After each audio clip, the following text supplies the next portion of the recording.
Privacy coin Monero is becoming the cryptocurrency of choice among cyber criminals, according to a report from FT. The protocol gives users elevated privacy by obscuring transactions between senders and receivers. Joining us now to discuss is Vic Sharma, CEO of Cake Wallet, which was created in part to help users use and store Monero. Welcome to the show, Vic. So, just off the bat, I want to get your comment on the price of Monero. Relative to Bitcoin and other cryptocurrencies, does Monero move any differently or pretty much in line with the crypto markets?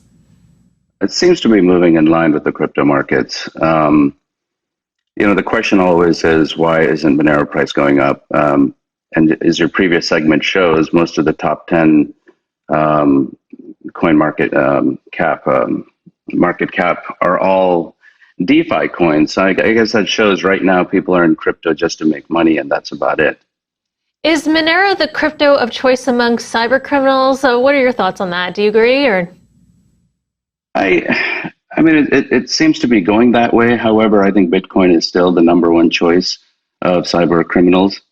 Cash probably being #1 right now for criminals. So, the features Monero offers, it probably lends itself to for criminals to protect their activities.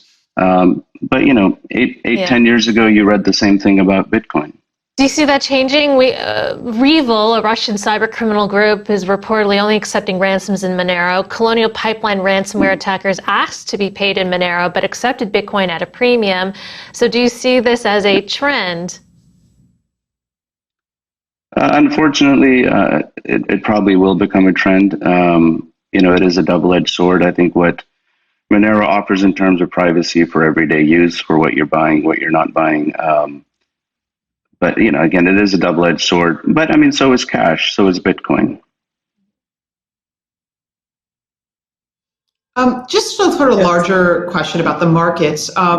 This whole kind of these ransomware incidents, and we're starting to hear more policymakers talk about how crypto is playing a role in crime and ransomware. What do you see as the impact on the market? I mean, is this something that's going to spook institutional investors, or just have a downward effect on the market going forward? That is a very good question. I mean, you're seeing the results of that already, and a lot of exchanges are dropping Monero for that reason.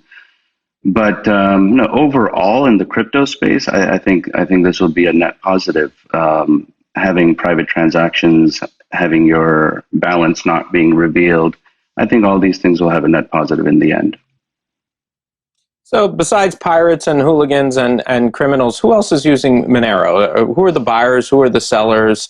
What do we know about them? Are they institutional, retail? What's the geographic breakdown as well? Well, that's the thing about Monero. You can't tell, right? That's the whole characteristic of Monero. But at least from the wallet side, I can tell you, downloads wise, still over 50-60% of our downloads are in the U.S. So majority of the Monero users seem to be U.S. based. And size-wise, you don't know anything about the size of the holdings, average size of the holdings, things like that? Again, a rich list and all that, you can't see that in Monero. And if you follow any of the Monero Twitter accounts, there's always a joke going on. Look at this rich list, right, and you look at it and it's all blank. You can't see how much each wallet is holding. Monero gets a lot of press related to, it's being used by cyber criminals, but what are some of the, why are you behind it? Why do you think that this is an important cryptocurrency to elevate? I think the way you spend your money and use your money is a private matter and should remain private.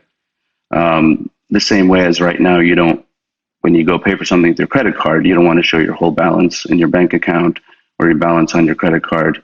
You don't want the receiver to be able to see all your transactions and all those transactions going back infinity. So that's why I'm a proponent of Monero.